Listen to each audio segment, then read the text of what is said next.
¿Qué consideraciones hay que tener en cuenta a la hora de hacer un examen con pruebas objetivas, ¿no? Y principalmente los exámenes que tienen que ver con exámenes de elección múltiple, que es en lo que más nos vamos a enfocar, que es lo más frecuente en medicina.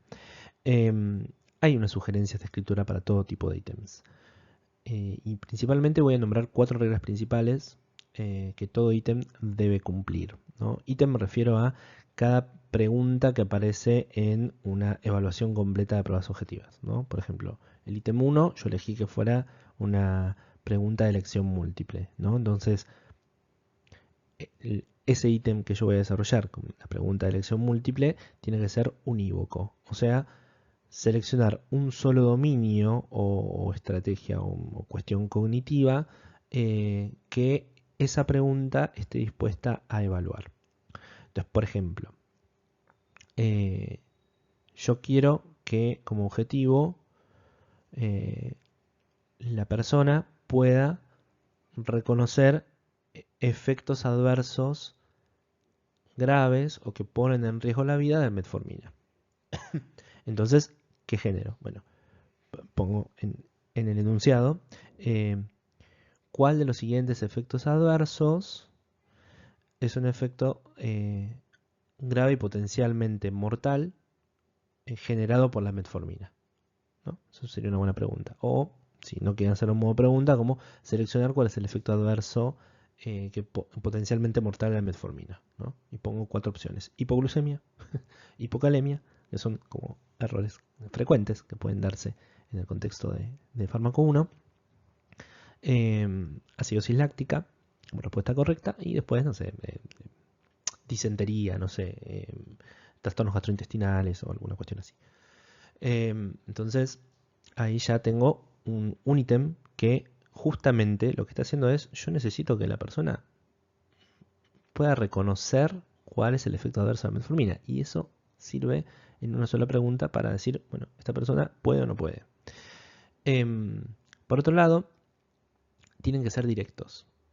¿Esto qué quiere decir? Que tienen que provocar ejecuciones deseadas de manera directa. Yo le pedí que seleccionara cuál es el efecto adverso potencialmente mortal de la metformina. No le estoy pidiendo otra cosa. Y lo que sugieren los ítems es que tenga que reconocer ese efecto adverso. Fin. Ahora, ¿cómo podría yo hacerlo de manera indirecta? Que sería un problema. Bueno, hacer un caso clínico eterno, con un párrafo enorme, hablando de que una persona está tratada con metformina y de golpe cae a la guardia, sintiendo malestar general, náuseas y qué sé yo. ¿Qué puede estar pasando en la persona? Si yo quería que la persona reconociera cuál es el efecto adverso de la metformina, más grave o potencialmente mortal, ese caso clínico no lo está respondiendo necesariamente de manera directa, sino que está haciendo se está yendo de manera tangencial por el tema y no está pudiendo reconocerse, ¿no? Entonces, tiene que ser bien claro. Tiene que leerse rápidamente y la persona tiene que decir, ah, yo esto lo leí, lo sé, es esto.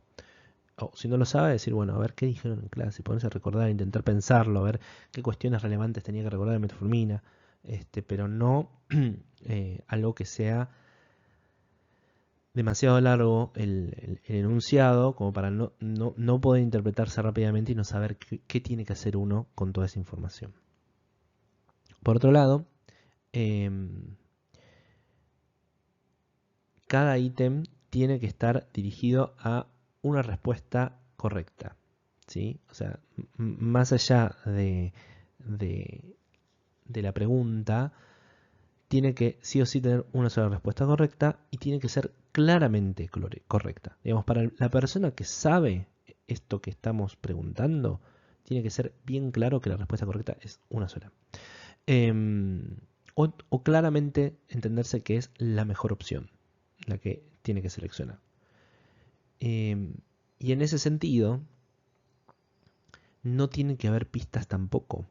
¿Sí? Estamos hablando del punto 3, dos recomendaciones principales. Por un lado, que sea bien clara que la respuesta correcta es una sola y si la persona sabe, la puede reconocer rápidamente. Y por otro lado, no tiene que haber ni pistas gramaticales, ni en la redacción que haya algo pintado de negro que es de indicar que la respuesta correcta es esa, o... em, que las respuestas incorrectas sean demasiado incorrectas, por ejemplo, ¿no? Que sean demasiado fáciles de reconocer cuáles son confusores o no. Tienen que estar bien diseñados en ese aspecto.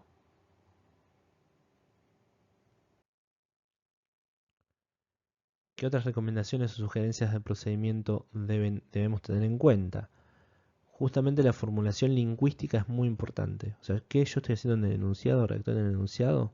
Me va a sugerir qué ejecución tengo que hacer. Entonces tiene que ser claro, sintético y construido de manera correcta. Para que la herramienta sea válida, justamente tiene que estar seleccionado el contenido en función de los objetivos y nosotros tenemos que desarrollar pruebas objetivas que tengan en claro qué objetivo estamos midiendo. En función de eso, redactar enunciados cortos, concisos, claros y sintéticos que den cuenta de cuál es la ejecución que tiene que realizar la persona que está siendo evaluada. La resolución tiene que ser rápida. Nosotros queremos justamente una herramienta que se pueda llevar a cabo para amplios grupos de personas, grandes grupos de personas, en poco tiempo y evaluar mucho contenido. Entonces la resolución tiene que permitirse realizar en un mínimo tiempo de lectura y un mínimo tiempo de comprensión. Y es importante que haya un tiempo de revisión antes de la entrega para que la persona pueda volver a exponerse a eso y decidir si la respuesta que se le hizo no es la correcta o no. También para que si la persona no recuerda eso, no decida rápidamente por el azar y esa sea una fuente de error, ¿no? o de acierto en su defecto. Algo que no dije anteriormente y me parece importante, la importancia del tema que uno quiere evaluar más. Por ejemplo, si yo quiero evaluar más antidiabéticos que bifosfonatos o tiroides en un examen, yo debería tener muchísimo más porcentaje de preguntas de diabetes que de tiroides. De esa manera yo le doy más valor a un tema o mayor complejidad o dificultad al examen relacionándolo con un solo tema. No tiene que ir esto por el lado de un enunciado demasiado complejo, o no tiene que ser rebuscado el enunciado, sino que la importancia que yo le voy a dar a cada ítem va a tener que ver con la cantidad de preguntas que yo pueda generar en el examen para asegurar de que quien esté rindiendo esté cumpliendo con los objetivos pautados, ¿no? Por otro lado, respecto a las sugerencias de contenido que yo pueda tener en el examen de elección múltiple, la elección que yo realizo de qué ítem elijo, si hago un ítem de recordación simple, si hago un ítem de asociación o de una con flechas, básicamente, o un ítem relacionado con una prueba, con una pregunta de elección múltiple, tiene que ver con el objetivo que yo estoy eligiendo y qué contenido estoy buscando, ¿no? Entonces, si yo quiero relacionar efectos adversos con fármacos, ¿no? Que la persona los pueda ubicar, eh, y evaluar varios fármacos al mismo tiempo, podría ser una con flechas, ¿no? En cambio, si yo quiero poner hincapié en el efecto adverso de la metformina solamente, y que la persona sepa metformina y no todo, podría servirme una pregunta de elección múltiple, ¿no? Hay que evitar formular preguntas que estén basadas en opiniones, ¿no? O juicio de valores o creencias. Por ejemplo, si yo anoto, ¿cuál cree que es el efecto adverso más frecuente de la metformina? Y la verdad es que si uno lo pone en esos términos, ¿cuál cree? Todo podría ser, ¿sí? Es más, si después lo hace en un caso clínico y uno pone, ¿cuál cree que es el efecto adverso más frecuente que está sufriendo Juan, ¿no? Y capaz hubo un montón de efectos adversos que enuncié en ese ejemplo y de golpe se desdibujó cuál era lo que buscaba medir este ítem. Si uno pregunta cuál es el efecto adverso más frecuente de la metformina, tiene que estar referido no a qué cree la persona que está del otro lado o cuál cree que es la postura de la cátedra, sino basado en la evidencia formalmente hablando, ¿no? cuál es el efecto adverso más reportado a la metformina, ¿no? O más frecuentemente reportado por la metformina. O según la estadística del libro de la cátedra, ¿no? Y uno ya se setea en un lugar en particular. ¿Cuál es el efecto adverso más frecuente de la metformina? Y ahí va. Hay solamente una respuesta correcta, probablemente, ¿no? Depende un poco de los confusores. La facilidad o dificultad que pueda darse es importante que nosotros la podamos medir. Digamos, no generar ítems completamente imposibles para resolver, sino que la dificultad tiene que ser la justa y la necesaria para medir si esa persona sabe o no sabe. Después, el nivel de dificultad que yo voy a tener va a ser generando más preguntas en todo caso para perfilar mejor el tipo de respuestas que necesito. Si hay dificultades que son irrelevantes, debo evitarlas, ¿sí? Hay cosas que si en la cursada no se vieron y yo voy a ponerle preguntas difíciles para filtrar gente, quizás estoy deformando justamente la finalidad de que esta herramienta nos sirva para aprendizaje significativo, ¿no? Siempre estas pruebas tienen que ser congruentes o coherentes con los objetivos que yo planteé en la cursada, planteé en las clases y estoy planteando en el examen. Eso es lo que le va a dar justamente validez al examen. ¿Qué otras recomendaciones debo tener para una prueba de elección múltiple? El enunciado no tiene que tener ambigüedades ni pistas y debe ser breve, parte de lo que veníamos hablando previamente. Justamente como no puede ser ambiguo ni puede ser complejo por alguna cuestión de conflicto en cuanto a que la persona tenga que entender el enunciado para que justamente pueda resolver la pregunta, si bien eso es necesario hacer, no tiene que haber una trampa en el enunciado para decir, bueno, no sé, yo pongo las siglas con las cuales generalmente se resume metformina, ¿no? No sé, pongo MF, ¿no? ¿Cuál de los siguientes efectos adversos que genera la MF, ¿no? podría poner en riesgo la vida del paciente, ¿no? Entonces, ¿de qué me está hablando? O sea, y pongo 4 ítems, ¿no? Y de vuelta, hipoglucemia, hipocalemia, acidosis metabólica, depresión respiratoria. ¿De qué me está hablando? ¿De la morfina o la metformina? No sé de qué me está hablando. Entonces ahí, ¿qué tiene? Que reconocer la persona que yo estoy hablando de diabetes, estoy en el segundo parcial y entonces ahí hacer clic y decir, ah, me está hablando de la metformina.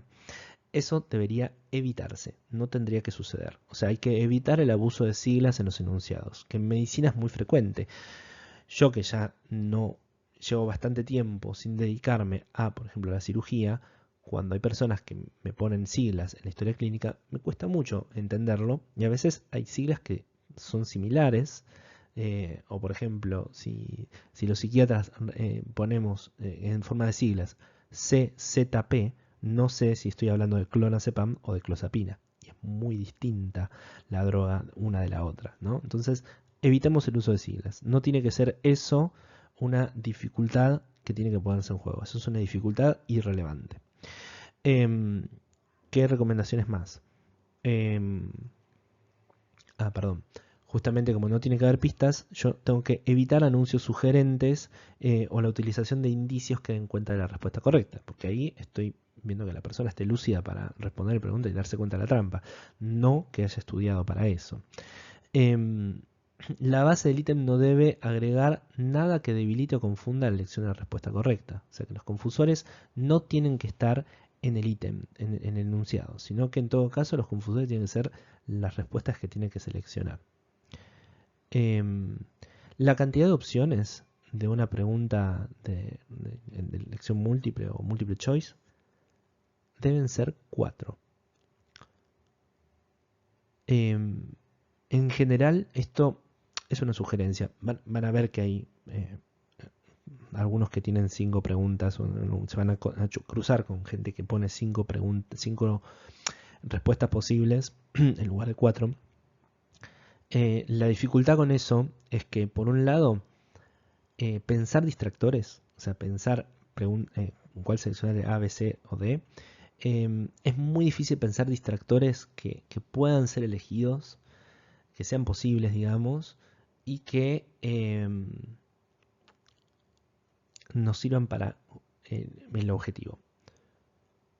En general, si uno pone 5, estadísticamente, en general, hay un distractor que no elige nadie. Entonces, ¿para qué lo ponemos? Digo, en general, estadísticamente está reportado de que si uno pone 5, siempre hay uno que es muy sencillo y que es evitable, que no elige nadie. Entonces, ¿para qué poner 5 preguntas cuando nos cuesta tanto desarrollar confusores o distractores posibles, ¿no? En general hay que evitar que una de las opciones sea todas correctas o ninguna es correcta, ¿sí? ¿Por qué? Porque favorecen la especulación y las respuestas correctas por azar, que es justamente lo que yo no quiero que suceda, ¿sí? Entonces, en un buen diseño de una prueba de elección múltiple, debería evitarse la opción de todas son correctas, ninguna es correcta, o A y C son correctas, ¿sí? Porque en general favorecen que la persona diga, ah, si me aparece todas son correctas, entonces debe ser esta. La C no estoy seguro que es correcta, la aseveración que está poniendo, pero la A y la B sí, entonces todas deben ser correctas. No sé si me explico, pero eso es un problema porque no está siendo una prueba objetiva, está ya un poco sugestionada por el azar. Después, en general, en los confusores es importante que tengan la misma extensión principalmente, ¿sí? Sean homogéneos entre sí. O sea, si hay palabras repetidas en todas las opciones, debe aparecer en el enunciado la palabra repetida, justamente porque debe estar haciendo foco en eso claramente. Entonces, para que la lectura y la interpretación sea más fácil, tienen que estar también enunciado en el enunciado. Y es importante que en los distractores todos tengan un grado de posibilidad. Digo, involucrar errores comunes y que sean homogéneos entre sí. Homogéneos quiere decir que hagan referencia a lo que se le está pidiendo en el enunciado, todos los confusores, y que suelen tener la misma extensión. Digamos, si uno es demasiado largo y con demasiadas aclaraciones, puede ser que sugiera de que la persona tiene que elegir eso. Y lo seleccione más por azar, si es la respuesta correcta, que porque sabe del tema. ¿Sí? Entonces todos tienen que ser homogéneos entre sí. Y siempre se debe destacar cuál es la operación que debe realizar el alumno. O sea, marque lo correcto, seleccione cuál es el efecto adverso que puede poner en riesgo la vida de la persona cuando recibe metformina. O sea, tiene que seleccionar claramente. No hay una regla fija, acá hay algo importante que ya que estamos lo digo con respecto a esto de qué debe realizar el alumno y que sea claro.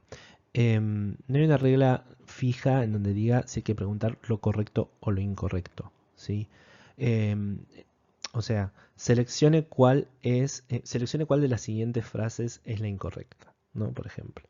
En general nosotros nos es más fácil pensar distractores correctos que incorrectos. O sea, es difícil armar una prueba de elección múltiple con distractores incorrectos. Por lo tanto, es más fácil transformar la pregunta en marcar la incorrecta. Entonces uno piensa 3 distractores correctos y uno incorrecto, ¿no? Para el que arma el choice es más sencillo. Para el que lo resuelve, quizás no. La sugerencia es que intenten siempre hacer el enunciado por lo positivo, ¿no? Porque justamente uno tenga que hacer una acción reconociendo lo bueno y no lo incorrecto. Pero no necesariamente es que está prohibido.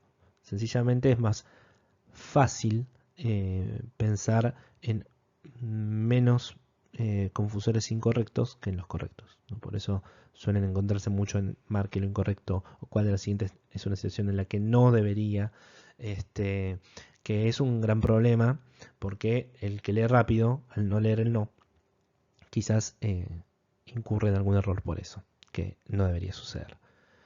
Por eso es importante que esté bien redactado y sea bien claro qué es lo que yo estoy pidiéndole a la persona.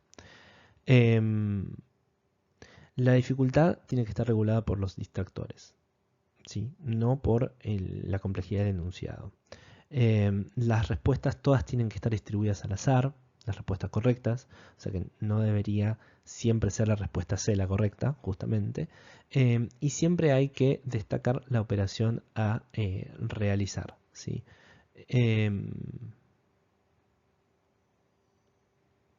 Bien. Siempre en cada punto debe estar puntuado de manera clara, ¿no? Y en sí, para que tenga coherencia todo el examen de prueba objetiva, todo tiene que estar con una respuesta correcta. O sea, un punto por respuesta correcta. Evitar las penalizaciones, a eso se refiere esto. Ustedes me dirán, che, pero ¿y los CEFUS? ¿Y los exámenes con los simuladores de pediatría? Bueno, estos tienen otro tipo de lógica, que los incluye acá como para hacer una aclaración. Estos no son pruebas objetivas necesariamente. Busca de una manera escrita justamente evaluar habilidades clínicas y toma de decisiones. Y es un examen que tiene una coherencia interna, está diagramado de manera hecho paulatinamente. Los elementos tienen distinta puntuación acorde a la jerarquización que se da, ¿sí?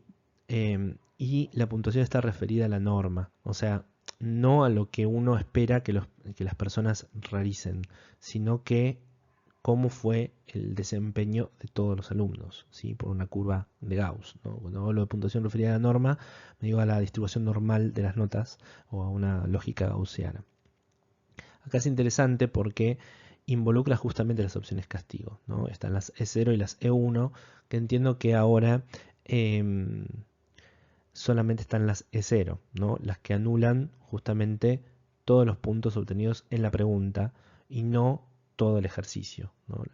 Sabrán que los simuladores de pediatría en general son 6 ejercicios, o por lo menos así lo eran hace un tiempo, no sé ahora la actualidad exacta. Cada uno tiene un pool de preguntas destinados a ese caso clínico, ¿no? Estaban las E0 que te anulan la pregunta si vos respondes o seleccionas un ítem que es demasiado incorrecto. Y están las E1 que si en algún transcurso del ejercicio vos seleccionás un ítem penalizado con E1, te anulan todo el ejercicio. O sea que prácticamente desaprobás el examen por tener esa killer seleccionada. En general, se busca que se anule solo la pregunta y no todo el ejercicio. La verdad que terminan siendo inaceptables eso en cuanto al aprendizaje significativo, pero es esperable que alguien lo plantee de esta manera, porque este examen está basado en lo que se llama aprendizaje basado en problemas, que habríamos hablado, y que es un enfoque de evaluación que busca evaluar habilidades clínicas y toma de decisiones en los estudiantes o profesionales de la salud. Y si ustedes lo buscan es como el K-Future Problems, como de poder justamente evaluar la capacidad de los estudiantes y profesionales para analizar y sintetizar información clínicamente relevante, priorizar los problemas y aplicar conocimientos para realizar toma de decisiones adecuadas en contexto clínico. O sea, algo que busca evaluar una competencia en particular mucho más integral. Son exámenes mucho más complejos y que no quiero meterme mucho más que en lo que acabo de mencionar en esta clase. Es distinto a los exámenes de elección múltiple que tenemos habitualmente en medicina. En cuanto a plataformas que podemos utilizar, nosotros podemos usar distintas formas virtuales para evaluar todo esto, ¿no? Y acá les sugerimos tres: el Kahoot, el Socrative y el Google Forms. El Google Forms no lo voy a profundizar mucho porque creo que deben tener mucho más experiencia en eso. Es una herramienta muy interesante que uno puede utilizarla como una encuesta o puede utilizarse también como un instrumento de evaluación, justamente. Como encuesta nos sirve como para hacer estudios de evaluación estadística o la inscripción a la escuela de ayudantes. Y como examen yo puedo transformarlo en justamente un formulario para evaluar. Y me da las posibilidades de tener un feedback en el momento o al finalizar el examen, ¿sí? Y me arma una forma de evaluar mucho más acorde a lo que se busca en docencia y no una cuestión más de encuesta, ¿sí? El Kahoot es algo más lúdico y el Socrative es una gran herramienta que yo recomiendo mucho para la comodidad del docente, ¿sí? Veamos algunas características de ellas. Por un lado, el Kahoot tiene este tipo de formato. Fíjense que uno puede armar exámenes de elección múltiple en general. Lo malo es que los enunciados tienen que ser muy breves, lo cual es algo necesario para hacer este tipo de pruebas, pero puede ser demasiado breve la cantidad de caracteres que uno tiene que poner. Eh, Podés armar equipos o que sea una evaluación individual. Genera un pin de juego para el ingreso. Tiene música, así que a veces resulta demasiado festivo. Y es un poquito más lúdico que el Socrative. ¿Qué me permite este tipo de evaluación, digamos, o de formato? Que yo puedo evaluar en vivo. O sea, las personas pueden descargarse la app en el celular y yo pasar en vivo las preguntas y que ellos seleccionen desde el celular cuál es la respuesta correcta que tiene enunciado, ¿no? Y arma podios para motivar e ir compartiendo cómo va cada uno rindiendo en el examen.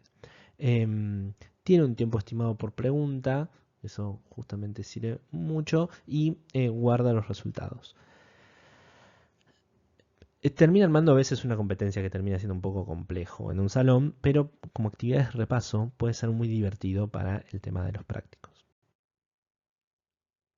Dije que lo de Google tenía esta opción de convertir en cuestionario. Bueno, justamente yo puedo elegir distintos tipos de preguntas o de ítems, ¿sí? Desde una respuesta corta, un párrafo, que eso no sería una prueba objetivo, ¿sí? Puede ser elegir varias opciones, que solamente una es correcta, casillas, que son varias correctas, que esa sería la que no deberíamos elegir para este tipo de preguntas, desplegable, en general esto sirve más para encuestas, una escala lineal de conformidad, una cuadrícula de varias opciones o cuadrícula de casillas.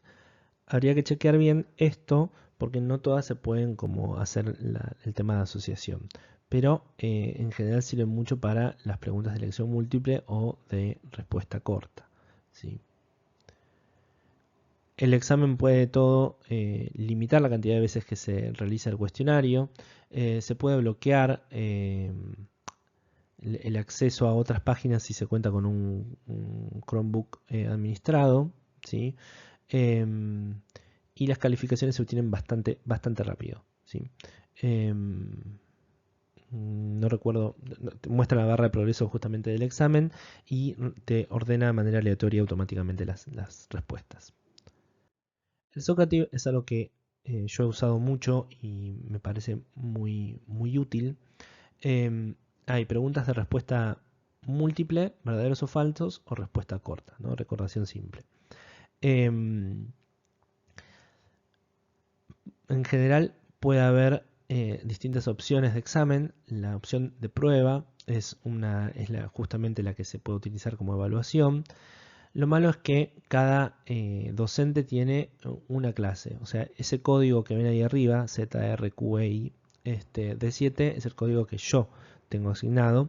Y no es que cada vez que yo llevo a cabo un examen, tengo que compartir ese código de la clase y no otro. Este, y tengo que poner en juego una sola evaluación cada vez. No es algo que se pueda responder de manera sincrónica. Yo tengo que habilitar que lo puedan llenar. Puedo ir viendo justamente cómo van los resultados en el avance en directo. Puede haber una navegación propia de cada alumno o yo decidir cómo van navegando. Em, y al finalizar el examen, yo puedo obtener en un PDF cómo están las respuestas de todos, ¿sí? Qué respuestas correctas hicieron cada uno y cuáles las incorrectas, un puntaje y puedo ver el examen de cada uno, cómo respondió y cuáles fueron los errores. Y me permite también, igual que en Google Forms, tener un feedback instantáneo, ¿no? ¿Por qué esa respuesta que marcó es correcta o por qué es incorrecta? Y lo puedo diagramar justamente de esta manera. Cuando yo armo una prueba, elijo qué preguntas quiero. si ordeno aleatoriamente las preguntas en la autonavegación, si ordena de manera aleatoria las respuestas, le tengo que solicitar los nombres para saber quién está respondiendo al cuestionario, si quiero que se muestre un feedback de la pregunta, si quiero que se muestre la puntuación final y si solamente tiene un intento para realizar.